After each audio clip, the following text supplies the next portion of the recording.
In open water, shape is everything.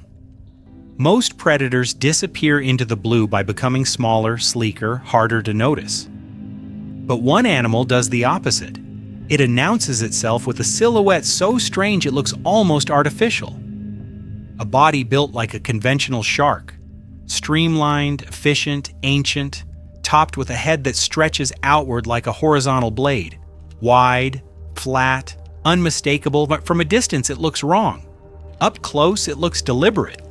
This isn't an accident of evolution. It's not a deformity, and it's not a cosmetic quirk. That shape, so extreme it defies common sense, comes with costs, constraints, and risks that most animals could never afford, which raises a quiet but unsettling question. If evolution is ruthless about efficiency, why would it allow something like this to exist at all?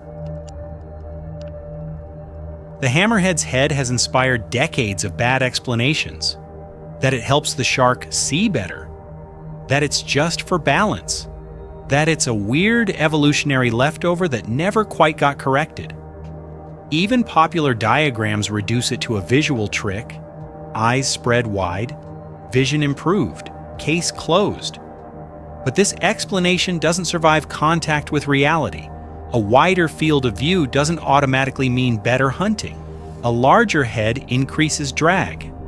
More surface area means more resistance, more energy burned with every movement.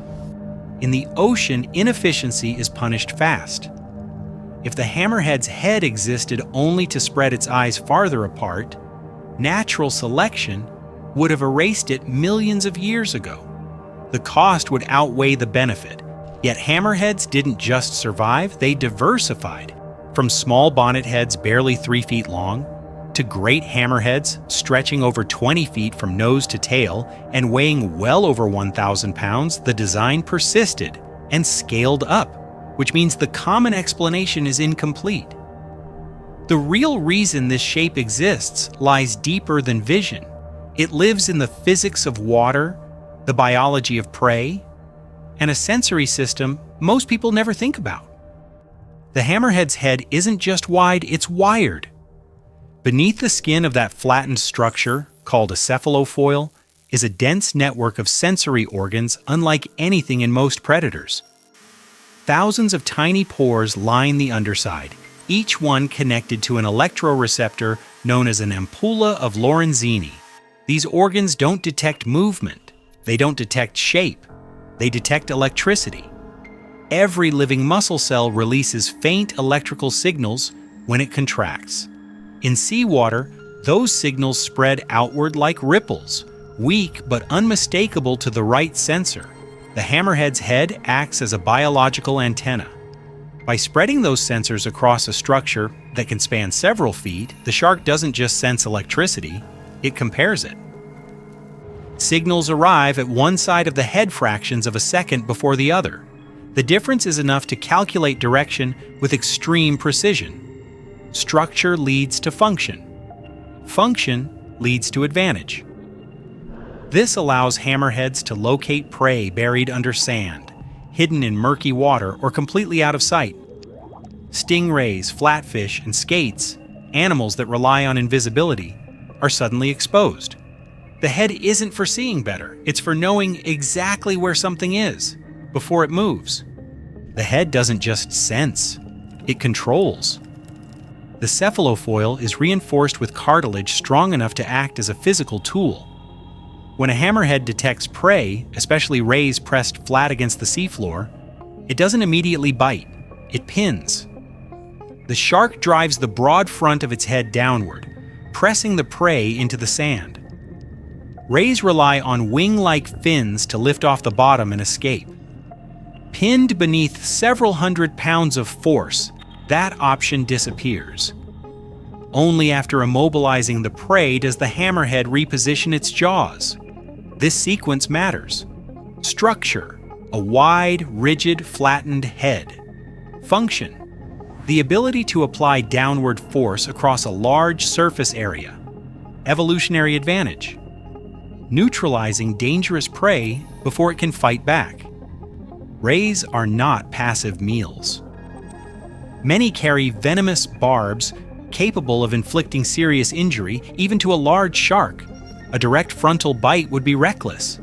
The hammerhead's head turns a high-risk hunt into a controlled procedure. It doesn't rush. It doesn't improvise. It applies pressure until the outcome is decided. That same head reshapes how the hammerhead moves. Unlike most sharks, whose lift comes primarily from their pectoral fins, hammerheads generate additional lift from the cephalofoil itself. As the shark swims, the flattened head acts like a wing moving sideways through water. The effect is subtle, but constant. Structure: a broad, flattened head with a slight downward curve. Function: hydrodynamic lift and roll stabilization during movement. Evolutionary advantage: reduced energy cost while cruising, and tighter control during slow, deliberate hunting. This matters in shallow water. Hammerheads often patrol just feet above the seafloor, where prey hides and escape routes are limited. At low speeds, most sharks risk sinking or losing control. The hammerhead doesn't. The head keeps the body level. It prevents unwanted rolling. It allows the shark to turn sharply without stalling. In practical terms, this means a hammerhead can glide slowly over sand flats for minutes at a time, burning less energy while maintaining full sensory coverage beneath it. The head isn't just a sensor or a weapon. It's part of the locomotion system. Every second it swims, the shape pays back the cost it imposed. The hammerhead design doesn't stay subtle when size enters the equation. In smaller species, the head spans a few inches wider than the body. In the great hammerhead, that span can exceed 6 feet, nearly the height of an adult human. The body that carries it can stretch over 20 feet long and weigh more than 1,000 pounds. At this scale, the head is no longer just an adaptation. It becomes a liability, unless everything else scales with it. A larger cephalofoil means more drag, more torque on the neck, greater stress during turns, acceleration, and sudden stops. For most animals, that would be the breaking point. But in large hammerheads, the muscles anchoring the head to the body are disproportionately massive. The vertebrae at the base of the skull are reinforced. The entire front half of the shark is built to manage leverage forces that would cripple another species. This isn't a novelty scaled up. It's a system pushed to its extreme limit and still functional, which makes one thing clear. Whatever advantage this shape provides, it's powerful enough to justify carrying it at full size, in open water, with nowhere to hide. Up to this point, the hammerhead looks like a specialist, a predator engineered for rays, for shallow water, for precise methodical hunts along the seafloor. But that picture is incomplete because hammerheads don't spend most of their lives alone. In certain regions, thousands of them gather. Schools of scalloped hammerheads form massive groups that can stretch for miles, moving through open water far from any reef or shoreline. These aren't feeding frenzies. They're organized, directional, and temporary, and the head plays a role here too. The same electroreceptive system used to detect prey can also detect other sharks.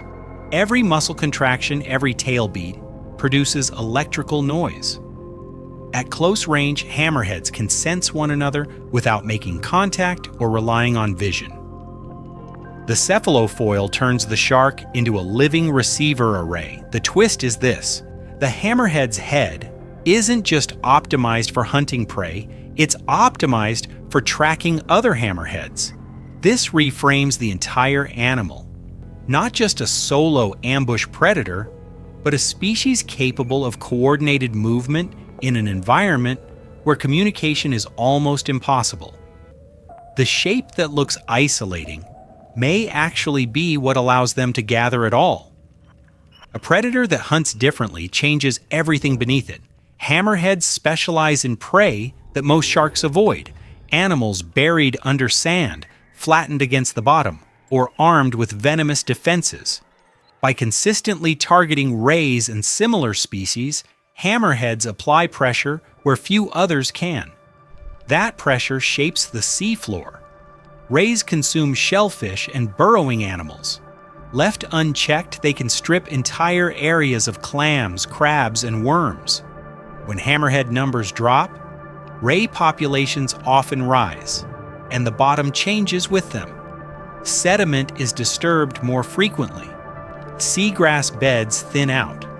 Small invertebrate populations collapse or shift. The hammerhead's influence doesn't look dramatic on the surface. There are no explosive chases or visible kills. But over years, the effect compounds. By removing a very specific kind of prey, hammerheads quietly stabilize shallow marine ecosystems. They don't dominate the ocean.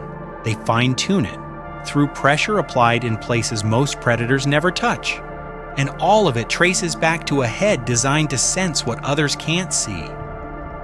Humans solve sensory problems by adding tools. We build radar to detect objects beyond sight.